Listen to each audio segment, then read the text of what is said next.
Hey, we've got a real special treat for you tonight. We've got Brandon Nicastro. You know him from GCS Glass. He's the owner of that place over there. He's also one of the founders of Glass Experts Partners. And he's agreed to come on and talk a little bit about some glass handrails and just give us a few pointers about that. And he's going to be around to answer some questions if you guys have some. So I'm just going to go ahead and turn this over to Brandon now. And hey, if you're on the Zoom room, be sure to keep your mic muted unless you have a question, so that there are no distractions in the background. And just going to give it to Brandon. Take it away, man. Sweet.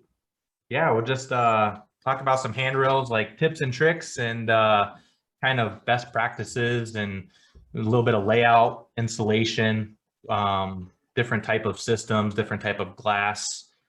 To start out, handrails are really tricky because it's not like a shower door. A shower door in the industry, we kind of learn in the trade coming up in the shower door industry, and you kind of learn without anything. And it's from the old timers. You learn like, this is how you do it. This is what's right. This is what's wrong. And a lot of people don't look at, code books or anything like that.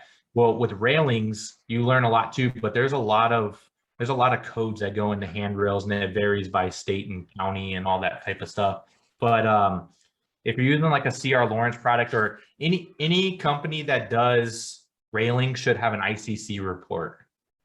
So, and if you go on CR Lawrence's website, you can find the ICC reports, and I'll pull one up for, let's see.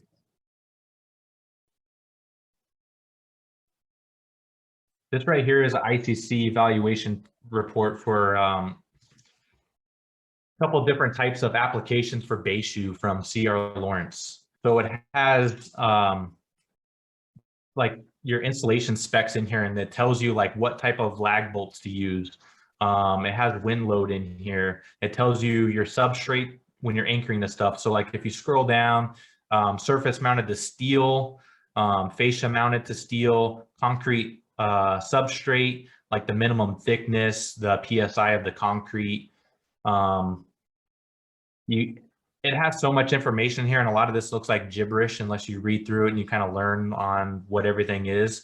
But it definitely has all the information you need for base shoe and what is right and what is wrong. And if you stick to the ICC report, you're going to protect yourself. I recently just got out of a $1.6 million lawsuit for a handrail I did 3 years ago. And it lasted almost 3 years of dragging out. We installed some base shoe on a deck. It wasn't that much. It was probably a $30,000, $30,000 job. What happened was we got to the job after the job was complete. It was a tiled deck. It was livable underneath. We were told the substrate underneath there was sufficient backing, and we trusted the contractor, who was an owner builder. And when we started drilling, we noticed in some areas that it felt like it wasn't sufficient. And us, trying to be the nice guys, worked with the homeowner and said, look, we need to move this back. And he said, no, it needs to be out where it is. We need to figure out something. So what we did was, it was dumb on our part, but we were trying to make him happy. We took dowel rods and we urethaned them in the loose spots that weren't grabbing. And then we sealed it, and we anchored into the loose spots. Well, everything was fine. And then the monsoon came and the railing loosened up a little bit. It wasn't going anywhere. It was still anchored tight in some areas, but it loosened up a little bit. Well, the problem was then there was leaking around some of these balconies, and we got drug into this lawsuit that it was leaking because of our penetration through their membrane. After destructive stuff on the glass, cutting it out, we cut out all the base shoe. We pulled up some tiles. We literally used the Sawzall to cut the lags underneath the base shoe to pull it out instead of blowing up the glass, because we pour stoned it in. We literally sawzalled between each piece of glass and kept it attached and threw it away. But even where we put in the dowel rods and lagged it in with urethane and sealed it all, those were still there. They never fell through. Come to find out, they flashed it wrong. They ran their building paper all the way up. They ran their membrane down in the building paper over the membrane instead of the other way. So water was getting between the building paper and the stucco and going into the house too. It was a lot of water damage.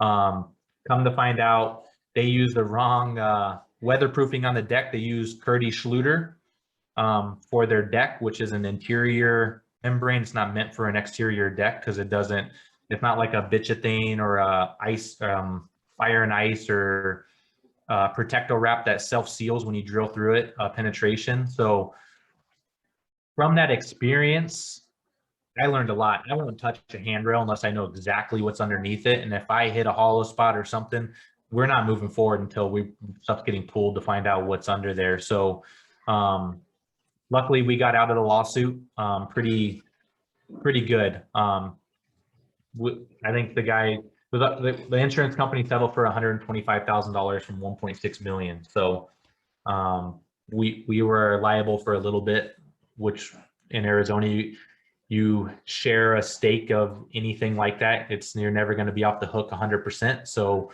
it was a win for our insurance company and for us. But going forward from there, now it's everything we do is by the book, because it's not going to fall back on us. And if it's something that you say, hey, it needs to be done this way, and they say, well, can we do it this way? All right, have your architect or engineer draw it up and send us over approved plans and sign off on it if that's the way it wants to be, if you want it to be installed that way. That way you take the liability off yourself and it's installed per an engineer or the architect. I would say an engineer over an architect because they're going to know more about that kind of structural stuff. But as far as lagging it into concrete, using concrete anchor, or not lagging, but concrete anchors, it tells you in here actually what type of anchors to use. Like in the concrete right here, 4-inch Hilti gives you the part number. HSL-3 M8 anchors by 3 3/4 inch. It tells you what type of lags. If you're lagging it into steel, you should tap the steel and use A10, I forget what it is, Allen bolts for the steel. I think it's right down here. Steel structure. Fascia mounted into wood. It tells you all that in the ICC report, and the ICC report will tell you glass panel strength by size. So your panel your panel should only be a certain width by certain height on railings. You can't just put a long panel in because of the wind. So you have the wind load and all that, and they have all that in here, and it explains it pretty well. I don't know if people are familiar with like IRC and the IBC code books, but it varies per county, per state, and all that. A lot of places adapt certain type of books. Maybe it's the IRC 2018 book or the 2016 book. It seems to be the latest book that's out. It's always an older one. I know in Arizona, they've adapted like the IRC 2018. And in there, those books don't tell you a lot about top caps and handrails and stuff. They tell you to resort back to the manufacturer. And then the manufacturer is going to tell you, like Sierra Lawrence is going to tell you that if your glass can't withstand 200-pound force, a direct hit, and stay up, then it needs to have a top cap on it. And certain top caps are designed to withstand that force. I think in California's adapted the IBC book, which is the commercial code book for even residential. And like I would say in most, I guess I shouldn't say in most, but I know in Arizona, California, 42-inch height for commercial guardrail. Residential in Arizona is actually 36 inches. And I think around most places, you find that 36 inches a residential thing, especially a handrail to be at 36, and it's like 34 to 38 inches. You have a little variance in that. But it, like I said, it has it all in here. There's even it's a pretty long thing, but you can download the ICC report right off their thing. And they show the different series of base shoes that you can use. They show if you're anchoring in the steel, L angle, how thick the L angle should be, what type of screws you use, how long the screws should be and countersunk. And then you have standoffs, even their guardrails with standoffs. You have it all. They have these as well to where you can pull these reports. I won't get into it too much. We've got a comment in the chat room from Bill. Bill asks, he says, I'm a member of the AAAA, the Anti-Acronym Association of America. What does ICC stand for? Good question. I always call it the ICC report. I don't know exactly what it stands for, Bill. Do you? You don't? Oh, okay. International Conference of Codes or something like that. Let's. So this is international then. It's not just a national. Yeah. Yeah, it's an international code. Yeah. So I've always just called it the ICC report because that's what everyone's always told me. Look at the ICC reports. And then when like even so like we use Glass Vice. They're out of New Zealand. They have a location in like Poway, California, so or over by Miramar, somewhere right over there. They have their own ICC report for their stuff as well. And I've been seeing lately, C.R. Lawrence has these spigots, feet, whatever you want to call them, these clamps for railings. They're for like windscreens, but they make a smaller one. And I've been seeing, and they don't take any fabrication in the glass. But I've been seeing a lot of people using these. I actually went to a house the other day that they had their mock-up in front of the house with this railing, with that system. But even on C.R. Lawrence's, when you go to look at the part, it says that it's not made for a guardrail application.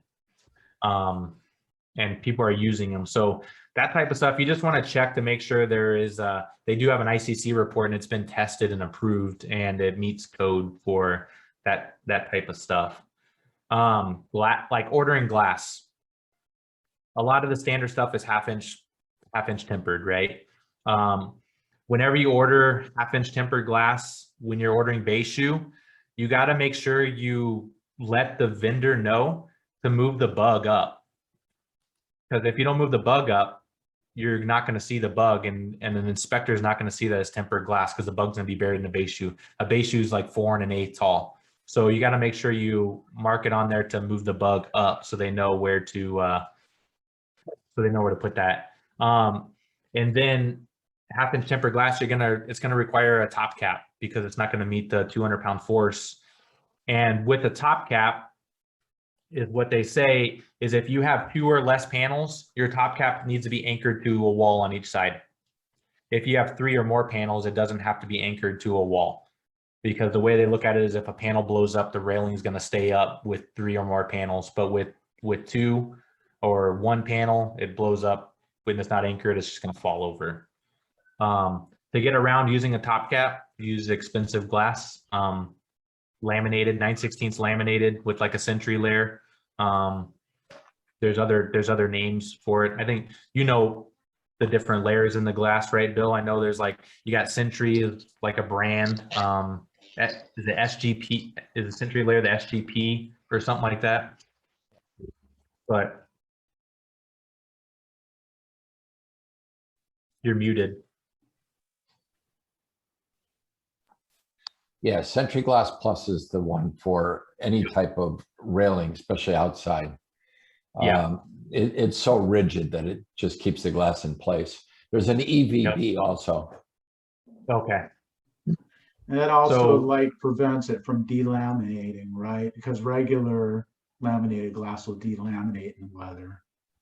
Yeah, so that, and it's like an 1/8 inch thick. So when you blow that glass up, it literally, like if you were to set a piece of half inch or 9/16 laminated glass and blow it in a base shoe and blow it up, it's literally just going to fall over and roll up like a piece of carpet. With that Century layer, it'll blow up and it just stands straight up. It won't fall over. Right. We did a pool fence. We replaced a panel in a pool fence, frosted panel in the pool fence. We actually got it from the same manufacturer, which was the manufacturer we ordered from, who the original person installed it was from them. So we said, okay, look, it was from you. This is what it is. Here's the makeup. It has a Century inner layer. It came out, we installed it. We got a phone call a week or two later that, hey, the panel broke and it broke the one next to it. And it was windy the day that happened. And we went out there. Well, the manufacturer messed up and they made it with the regular laminated inner layer and they didn't do the Century layer. So what happened was the wind came and pushed on that glass and just popped it and it blew up the piece next to it too. So you just gotta, and that's one thing right there where even we learned that, look, we need to make sure we check the glass and make sure it is a Century layer before we take it out there, because what happens if that was on the 15th story and there was a kid out there or someone out there and it blew up and they fell because of it? And you don't know, the manufacturer made it wrong. We still installed it and we're going to be held liable for it because we installed faulty glass. So just those type of things to learn from. Yeah, we had But- some of that Century glass. And we blew Yeah. a piece broke and we blew it up in the shop. And you couldn't even bend it to throw it in the dumpster. You had to smash it to bend it. That's how strong this stuff is. Yeah, it's pretty strong. And then the only downfall to Century glass, we're doing a handrail. Some companies won't do a post polish on 9/16 laminated glass. They'll polish each piece, they'll laminate together, and then it'll be offset a little bit, and there's no guarantee. So it's hard to tell the customer that, look, you have no guarantee that your piece of the glass are going to be offset a little bit. Some manufacturers will post polish it, and that's what you want. If you can get it post polished to make sure it's perfect, it's going to be better, but you're going to pay for it. For example, I did a job in New York, in Hudson Yards in New York City, and they had glass stringers, and it was 4 pieces of 1/2 inch Starfire laminated together with the Century layer between each piece, and it was post polished. And it was a stringer holding it together, like some expensive stuff, but manufacturers will do it. Ours out here one of ours out here will do it now.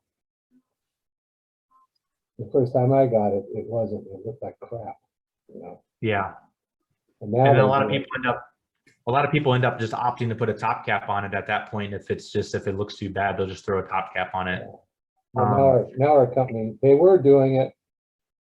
And some of them blew up, so some people complained, and now they're back doing it again.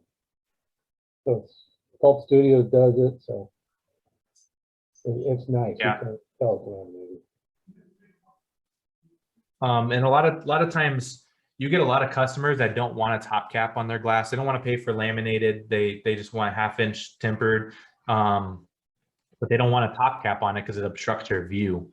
Yeah. They don't care about the safety. So what we do is we'll tell them, look, we're gonna charge you for it. We're gonna put the top cap on it. We're gonna do everything how it needs to be done. We're gonna take pictures and everything of how it's completed and 100% document it. If you personally want to pull your top cap after we leave, we'll make sure the glass is perfect before we put a top cap on it. If you want to pull the top cap off after we leave and the job is done, that's on you.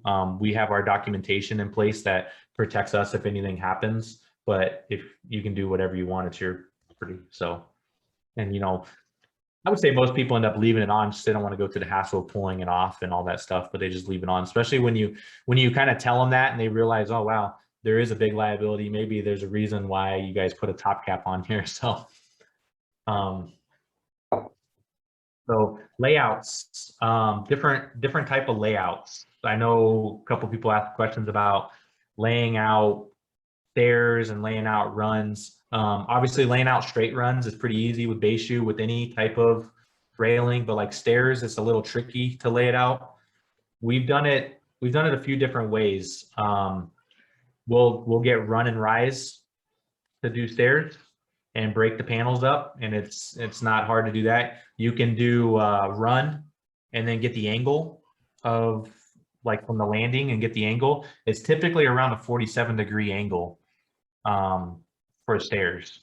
So you can do it that way and then break it out, or you can pattern it. And we use coroplast when we pattern anything. We'll get 1/8-inch coroplast from Home Depot or whatever in 4x8 sheets, and we'll pattern it. It's easier to pattern, like if you're doing standoffs, it's easier to pattern it than it is to, unless it's a straight run, to just lay it out with a tape measure.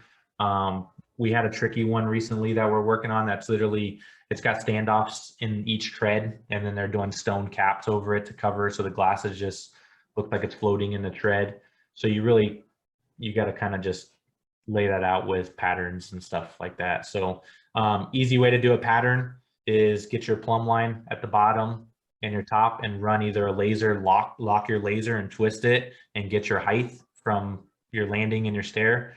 It's going to be whatever you're doing your height at, it's always off the first stair. It's not off the floor, it's off the first stair, and then it's off the landing.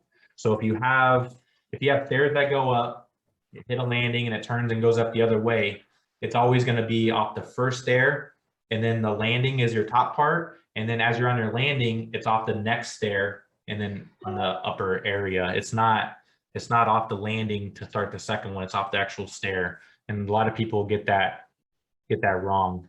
I can't speak for codes on other states, but in Arizona, you can't have a straight handrail just end. You have to dive it back into the glass. The inspector on one of the jobs that we're on said the reason why is a lady can hook her purse on it and she can trip and fall. I mean, I still think you can hook your purse on a 90 return back into the glass, but that's the wording and the verbiage we got for it. Another thing with handrails, anything more than two steps, 2 or more steps requires a handrail. Like I said, I'm not sure in other states, but I know in Arizona, 2 or more stairs require a handrail. There's a guy you guys should follow. It's something custom. He's in Canada. He does a lot of curved staircases, and they measure everything. He doesn't template anything. He measures every single piece of glass. And with the curved staircase, it's rise and run and chord. So it's literally, you just break out your panel. You just measure your panel. If it's 42 inches, you measure it, you get your chord, you get your rise, and that's your panel. And that's what you give to your manufacturer to bend the glass. And that's how it is. It's pretty, when you learn a little bit of it, it's actually pretty simple to start laying it out. It's not too difficult.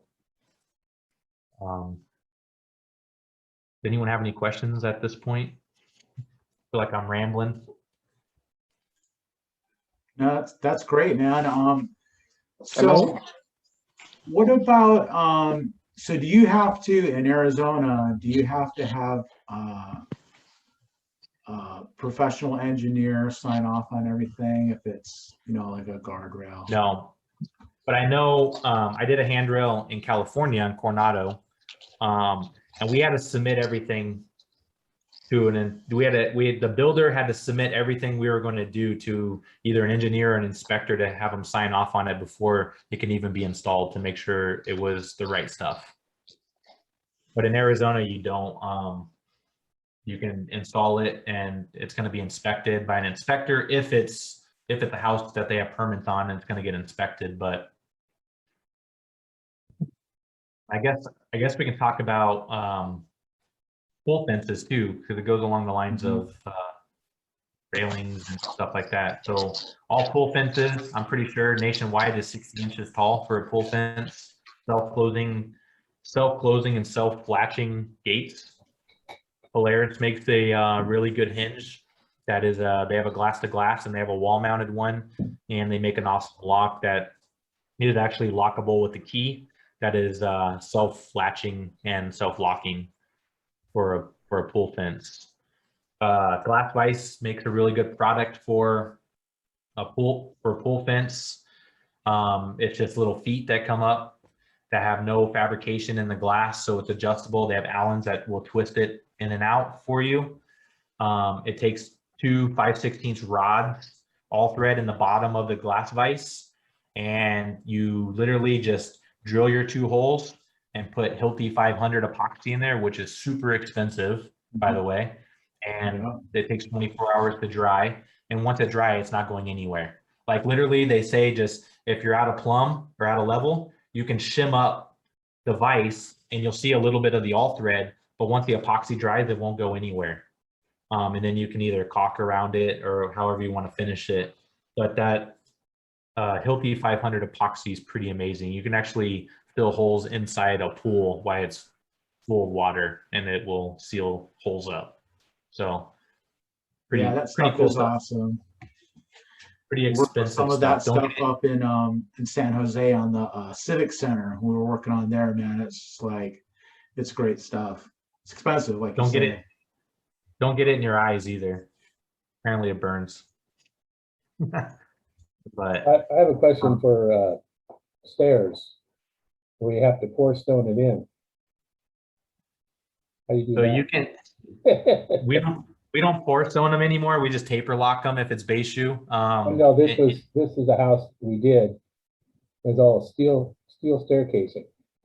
Okay. They put a channel in for. So is this a question or is this a story? Well, no. How would you pour stone that? So you have to dam it up. Oh So yeah. you have to just get cardboard wedges or whatever and dam it up, and you can only do a little at a time until it hardens a little bit, and then just keep moving on. And it's a pain in the butt to pour some stairs. This one I took screen rod and shoved it in there to seal it, and then I did the same thing, dammed it, and worked my way up, and it was a pain in the ass, but I did it. Yeah. It's a pain, and it's always fun to get glass out when it's pour stoned in too, if you ever have to replace it. Yeah. So a good way to get glass out without it going everywhere, if you have to pull glass out of its pour stoned, is using safety backing for mirrors. You can wrap it on the glass. So a good way to do it is literally put on the glass, leave like 6 inches above the glass, and do it on both sides, and you have a handle. You can fold it, and then someone can pop the glass, and you literally just pick it up and move it out of the way, and you have really no glass going anywhere when you blow it up. And then you just got to chisel it all out. Yeah. Safety backing works good. And then like the carpet protector wrap stuff from Home Depot is a lot cheaper than safety backing. Yeah. That works good too. Yeah, I like that stuff. I've always got a roll of that stuff just in case. Yeah, it works good. Any questions? Is there any? I got a question for you. You may have already talked about it. I was a little late to the party, but I would like to know some of your favorite like hardware layouts. We always end up using base shoe just because we don't do a lot of glass railing, so we just kind of go to what we're comfortable with. But I would like to know. I know you're using Glass Vice product, but more style of hardware that you prefer, since you're probably doing a good bit more than we are. I love Glass Vice's product. I love to install that. People don't want to pay for it a lot of times, so we'll do base shoe, because base shoe to me is like the least expensive one to do, and it still looks super clean, contemporary. Is that a CRL base shoe that you're using most of the time, or somebody else's? I use CR Lawrence now. I've used PRL out of California. I've used their base shoe, but CR Lawrence, they have a good base shoe. They hollow it out now. Some of them are a little lighter, but their stuff's been pretty good. We pour stone everything, exterior, interior. We taper lock it. I shouldn't say everything. We'll taper lock some stuff, but taper lock's so expensive. It's $100 for 10 wedges, and you need 3 wedges per piece of glass. Yeah. So it gets really expensive. Comfortability with it, but we haven't done much. So the cool thing about using pour stone is when you're doing a taper lock system, you got to make sure your base shoe is level and plumb, because with the taper lock, when you lock that into place, it twists the glass, and even if it's just off a little bit, then you're trying to shim it and make it right. If you're using pour stone, you literally wood shims, get your glass where it is, put a panel across the top to hold it all, and then pour pour stone. And then once it starts to harden, you can pull the shims out of it, which a lot of people don't. They cut the shims and then it's a pain to vinyl over it. But if you pull the shims out just before it's completely dry, it's not going to go anywhere. And it sets up, because that pour stone sets up like, I don't know, 10, 15 minutes. You can walk away from it. And then it's fully cured. I don't know that hour it takes to fully cure, but it's pretty hard after 15 minutes. What do you do with the Sentry glass? What's that? Sentry glass, they say you're not supposed to pour stone that. Safety glass? What? I didn't hear. The Sentry glass, the laminated. Oh, the Sentry? Yeah. Taper lock. The taper lock, but C.R. Lawrence doesn't make one for the 9/16. So yeah, they do. C.R. Lawrence makes one. Yeah, they make one. And I think the base shoe is like LS something for 9/16 laminated glass, and they make the taper lock for the 9/16. I know they do, but yeah. But if you use the what was I thinking of? The adjustable one, they don't make one for the adjustable one. Gotcha. Morris Industries makes a 2 years ago, or whenever the last glass build was in Vegas, I was talking to them over there at Morris, and they had a new base shoe out that was their taper lock system that seemed to be a little bit better than the C.R. Lawrence's. I never used it. I just saw it there. It seemed to adjust it a little bit easier and stuff. Glass Vice has a new system. It's like their Streamline, or I forget exactly what it's called. It looks like two pieces of base shoe, like 4 by 4 inches, and they're fascia mounted, and that's all it holds the glass. You mount those in the wall, and then there's a ratchet on it that you can adjust your glass up and down in the thing. And then you just do a cladding over it. You just literally clad right over it. You don't have to have all the aluminum, and it's less expensive to do it that way. They can do a wood cladding over it or whatever they want for fascia mount. Brandon, let me add a little bit to there. Morse is basically a third party. They're bringing in their product from Q Railing. Q Railing is a Belgian company, or no, I'm sorry, it's a German company.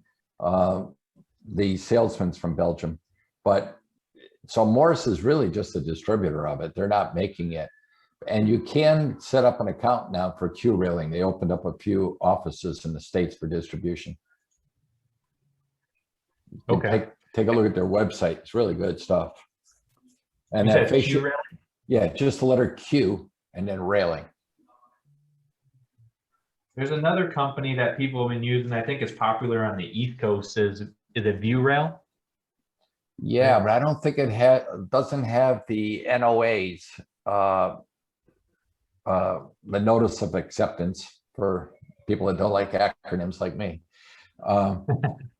For Miami-Dade or a lot of the hurricane areas. Gotcha. Because I know a lot of people order that. They like send everything to you. They'll send glass, railing, everything you need for a railing at one time. They'll ship it all to you. Yeah, they're just going to play dumb. Like, I don't know where they're using it for. You know, yeah. They ordered railing. I sold it to them. I don't know what they're using it for. Yeah, exactly.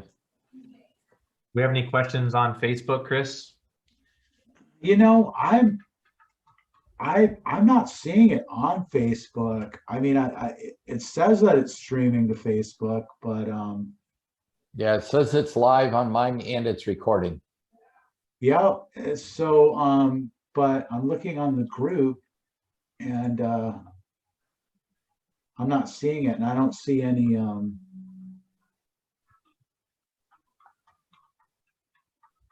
I don't see the stream on Facebook. I wonder what's going on. Yeah, it's not visible on me. I just happened to cross it. That's why I was a little late on buggy. Facebook. Hello? Hello. Hey, Houston. I'm good. Late over there, huh? Can you hear me? Yeah, we can hear you. Yeah. Yeah, I just ask about measuring a glass hand railing, like a cuff glass hand railing. How do we get that to measure? You guys measure all your railings out there? You don't template them? Yeah, we have a template, so I'm just looking up like is there any system of measuring without the template? Gotcha. Yeah. So how do we do that? That's how we've been doing it lately. Just measuring everything. We just did one with stairs, base shoe. We do more base shoe than we do anything else, Billy. But I like glass vise. I just like the ease of it. I like how clean it looks. And the cool thing is it's like a modular system. So it's telling you it has all thread that comes out to go into concrete.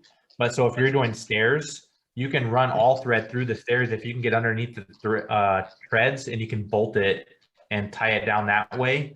Or they make a fascia mount adapter to lag into fascia, and then they make a 4x4 base plate to lag into wood, which is like having a template still. Huh? What's that? I said like placing the templates on the side of the wall. Is that? What about them? I mean, is that like placing the templates on the side of the wall where the glass has to be placed? Then having the measurement there. Where are you going? Oh, you guys have glazing templates? Yeah, we use templates. Gotcha. Yeah. It looks like you're live now, Chris. It went live on Facebook now. Yeah, I stopped it and restarted it, and so now it's streaming. Should I start over from the beginning? Yeah, start over. That was just a practice run. That's cool. I've got it all recorded here on Zoom, so I'll be able to post it. Right. Yeah. That's pretty much, I'm sure there's people that know more about railings than me, obviously, but that's kind of my experience with railings. I wouldn't touch a railing if you're not comfortable doing it, or if you feel like it's going to be unsafe. That's pretty much kind of my thing. And backing's the biggest thing. If there's no backing, just walk away from it. It's not worth it. It's not worth the money. Even if it's $1 million they're giving you, it's not worth the money and the liability. So, and if you tell a builder or someone that they need backing in there and they don't want to do it, and they're upset at you for not doing it, then that's on them. So we do work for a big builder out here, and we did a lot of work in this house, and we were supposed to do the railing, and it was on top of a little parapet wall that had metal flashing over it, and they literally had 2x4s, like 24 on center, and they wanted us to anchor to those. So we had to re-drill the base shoe to anchor those. I'm like, we're not doing it. We miss one, it's gonna be jacked up, because there's gonna be a penetration in there that's gonna leak. And so they were gonna rip it off and fix it, and then they decided not to. They found a company that would install it for cheaper than us and install it the way it was without them having to do anything. So I was like, it's on you guys. I'm not going to take that liability. So you know what they say, sometimes the best jobbers are the ones you don't get. Yep. It's too easy to walk away with all the work that's out there nowadays. It's just not worth it. So especially if you own a company and you're the type of person that can't sleep at night, don't do one of those jobs, because you'll never go to sleep.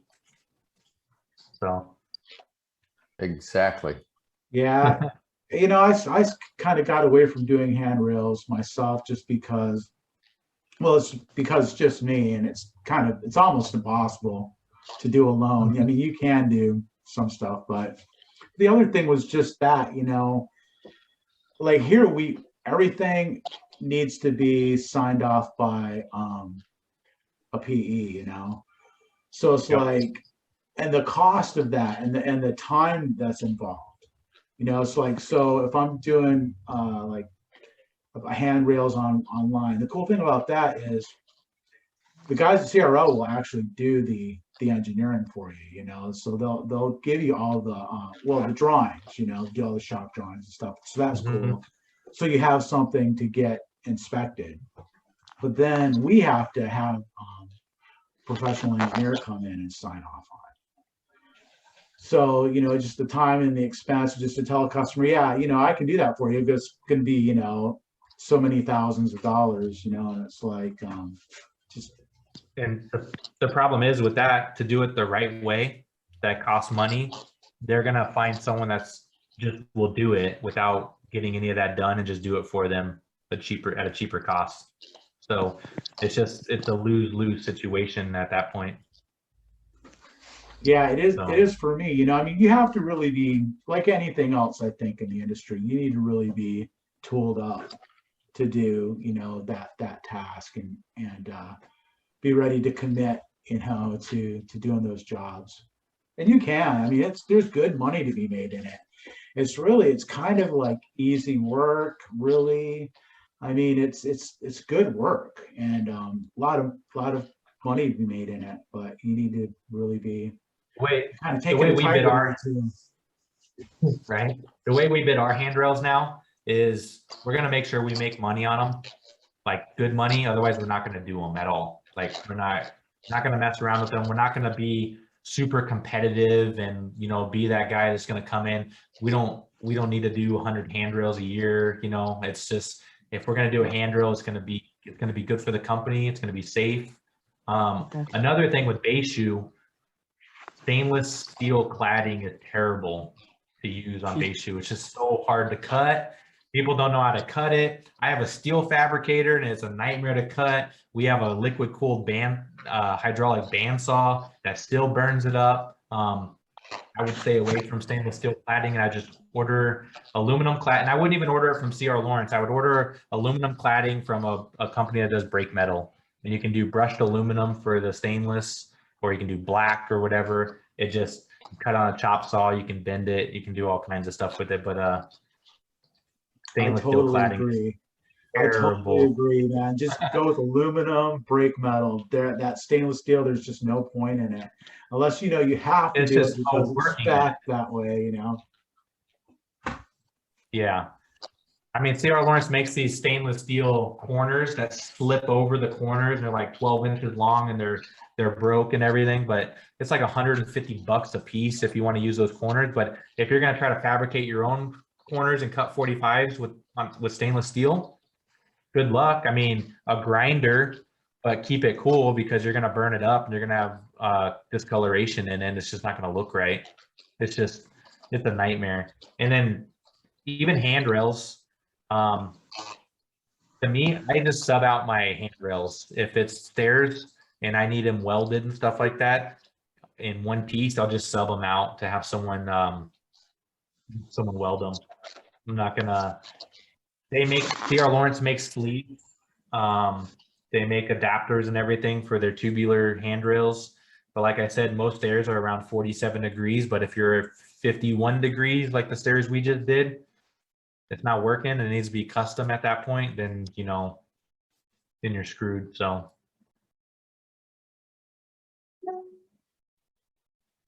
and then questions. You doing more residential railing out your way, or you doing more commercial? Mainly residential. We're doing a commercial this hotel where they have these cottages. We're doing these decks up there. They're like square decks, super small. They're not too big with just glass railing right now, but typically it's all residential railings. And then even our residential railings, I'll do them at 42 inches. You don't know the code says 36. 36, when you're walking up on a balcony and the 36-inch glass railing just seems so low. It's small. 40, so we just do them all at 42 no matter what. So it's just safer. Glass Vice has a really cool top cap too.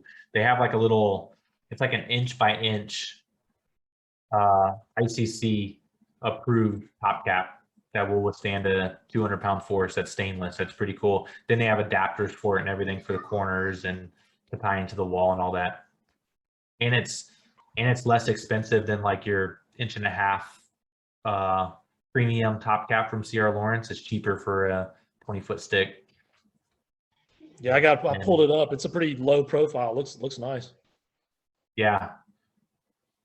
So we use that on all this top cap. We had a tricky one. It's like they wanted us to do standoffs on all this old buildings from the 1930s, these little cottages at the Biltmore Resort out here, where like That's where like the Wrigley Mansion is out here and everything.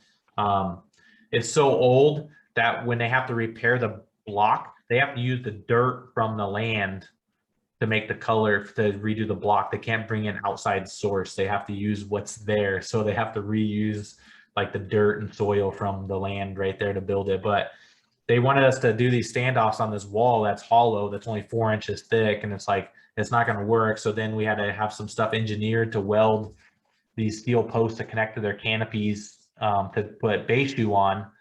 But then we had to go from base shoe to standoff in this one area and keep it all on the same plane. And it was a nightmare. It's still a nightmare. I'm just trying to get out of there. 2 more days, hopefully, and we're done. So railings, just if you don't have the right guys to do railings either, just forget about it. They're going to be on the job forever.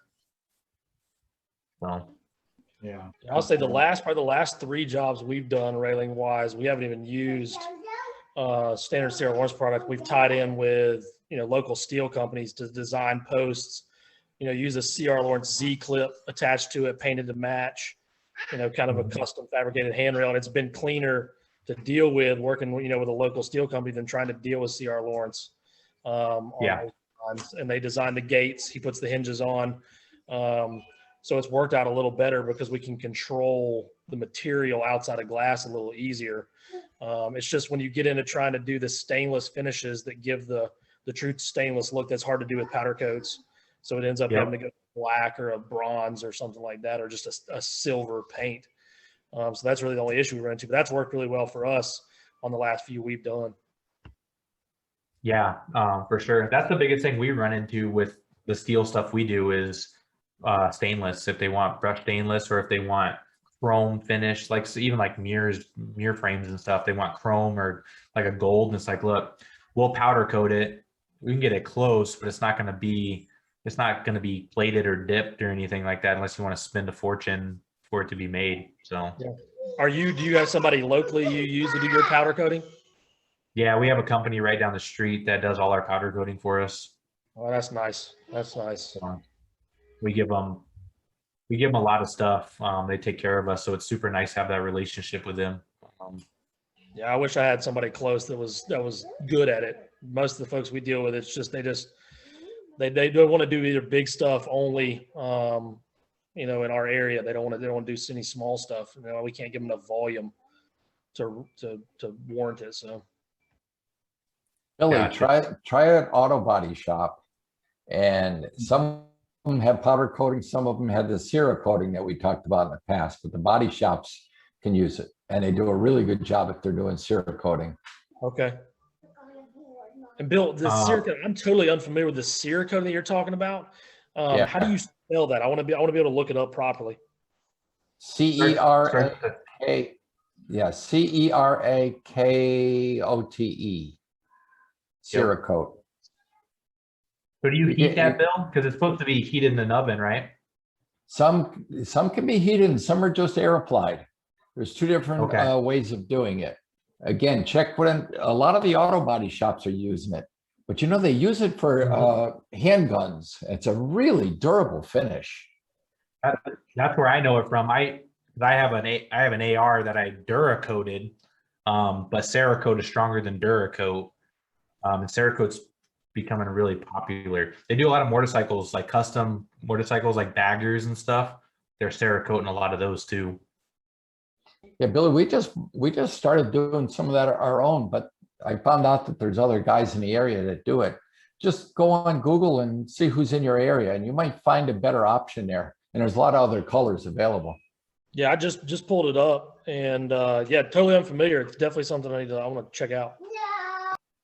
Yeah, I just posted a link in the group there. So I used to we powder coated a lot of our doors, and then we were like, you know what, let's just paint it in-house. Like we can just paint it, and we started painting our doors, and it became a nightmare to paint them ourselves, the doors, because then they're getting scratched and everything. And it's like, you know what, I'm going to spend the extra money and I'm going to charge for it and just powder coat it and stop trying to do everything we can control. Like if I can just let them do that, it worked out for us. But the Cerakoting, like our music, what's that? What kind of door are you talking about?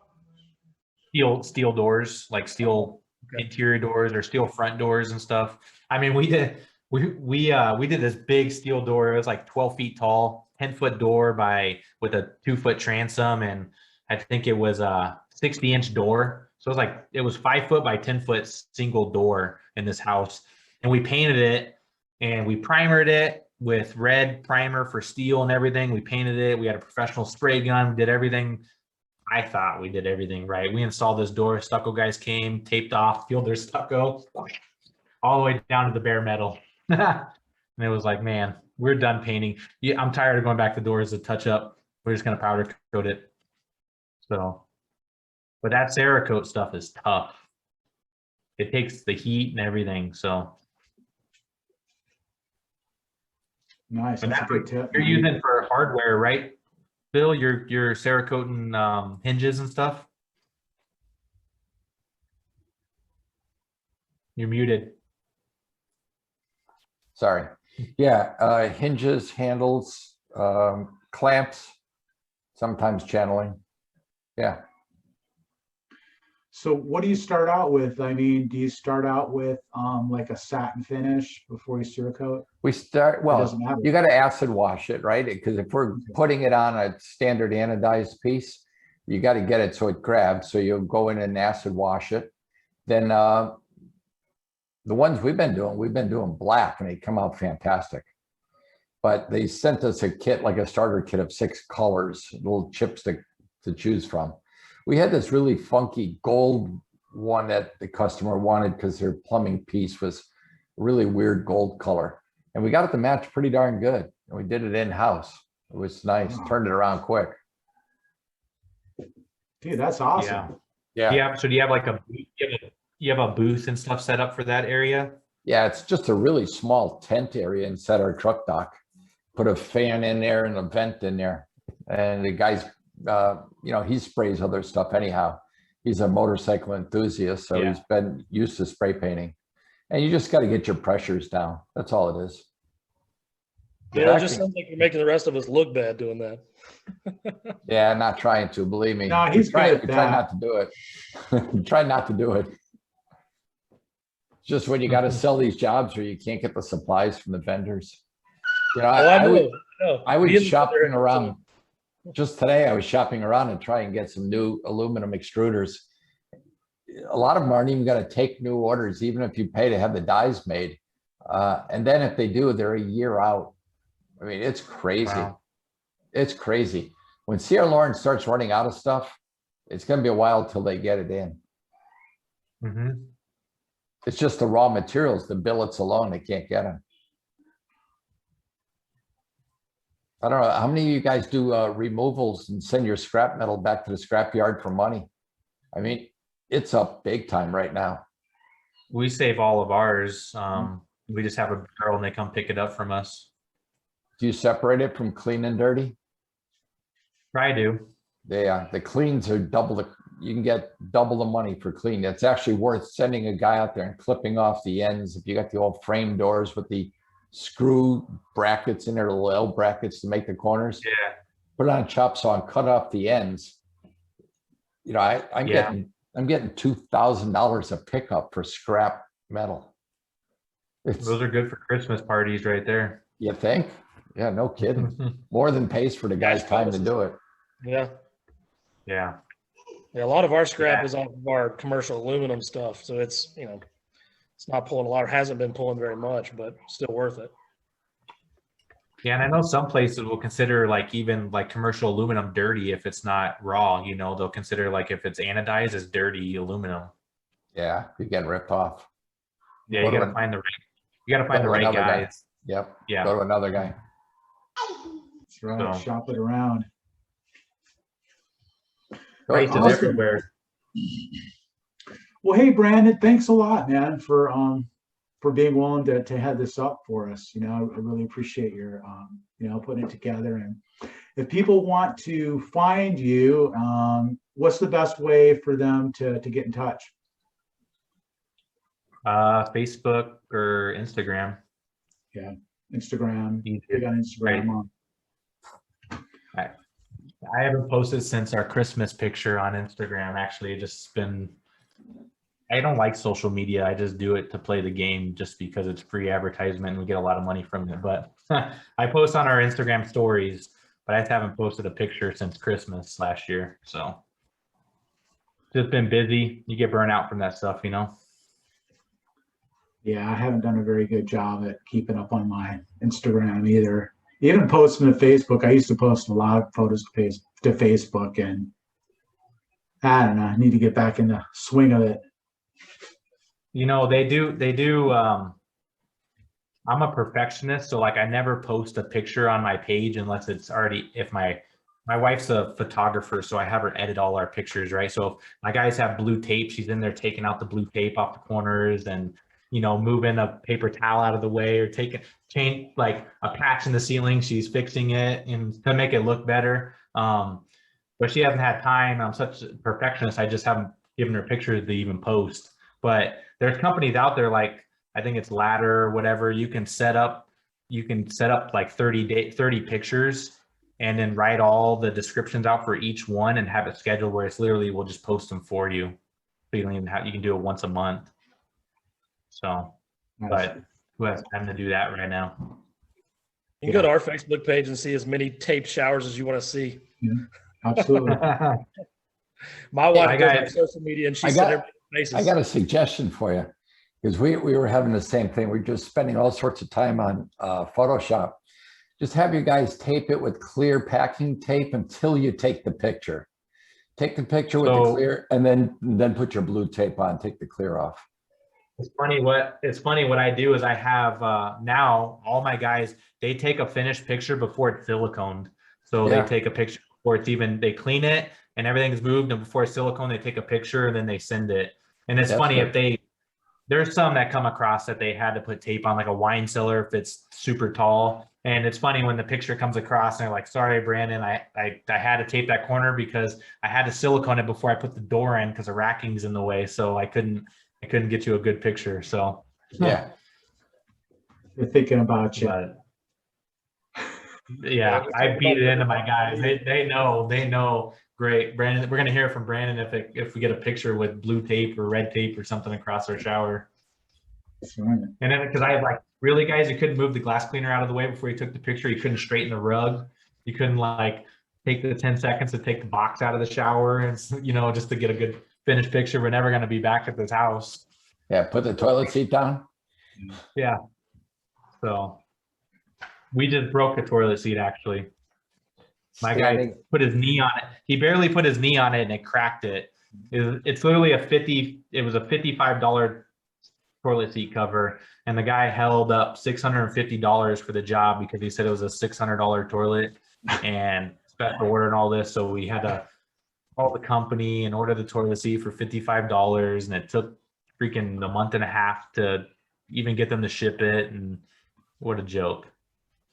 Yeah, we cracked our first culture marble wall this week while installing a shower. That was a good time. Wow. Those are not done very much anymore. No, but you can get the repair guys they'll fix them.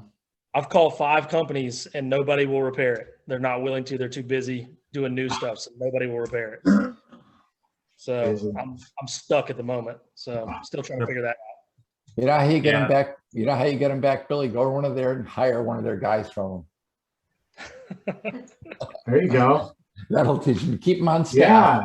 Yeah, I like the way you think, Bill. He can do all your repairs. There you go. Get them back. And the problem with that is that culture marble is so old, it's faded. And then when you have someone come in and repair it, they paint the one wall and it stands out from the other ones. And then the customer's never happy. Oh yeah. I've talked more about culture marble this week than I ever want in my life. Yeah. And it typically breaks because it's not glued correctly. And there's an air pocket in there. And you go to tighten the hinge up, it compresses it and cracks it. Well, my guys thought it would be a good idea to drill extra holes instead of using the existing holes because they were a little out of line. So it ran from one hole to the next and then straight out of the shower. So whoa. Yeah, it was a good time. They were pretty pumped when they called me. Is the homeowner mad or are they She's not bad. We talked about putting a cap over it with a, kind of a bull nose of cultured marble. But honestly, the shower's so ugly that she understands that whoever buys her house is going to remodel it. So we're hoping that it's going to go that direction, and I can maybe credit her a little bit or something. I think that's the best option. What will it cost for you to forget this ever happened? Exactly. Oh yeah, I've had that conversation before. Right on, guys. Well, cool, man. It's about 6:30. I'd say that was a good talk. It's good. Hey, just to get you guys in the loop, I don't know if you saw Andrew Haring's thing. The registration for Glass Build is up 625%, which is amazing. Perfect. Awesome. Wow, awesome. It's going to be a Absolutely good time. Yeah. Are you going, Billy? Yeah, we're going. Oh, Billy, yeah. With a Y or without the Y. Yeah, right. Yeah, we'll be there. I might bring a few people, but I'll be there for sure. It's not that far from here. We'll drive down. Chris, you haven't decided yet, right? Haven't decided. It could happen. Chris, coming. It could happen, man. So we'll keep in touch as September gets nearby, and if any of the guys on here are going, let's meet up at a certain place at a certain time. Yeah, we need to hit up Top Golf. We've hit up Top Golf a few times down there, and it's a good atmosphere. You can group together. It's a pretty cool spot to meet up. Or a Braves game. That's always good when you're down there too. Nice. I will love to be there. I will really love to be there. Yeah, you should be there. Absolutely. Long flight. All right, guys. Enjoy the rest of your week. We'll see you next Wednesday. Good night. Good night. I'll see you. I'll talk to you tomorrow, Billy. It's already morning here. Good morning. All right. Good morning. Yeah.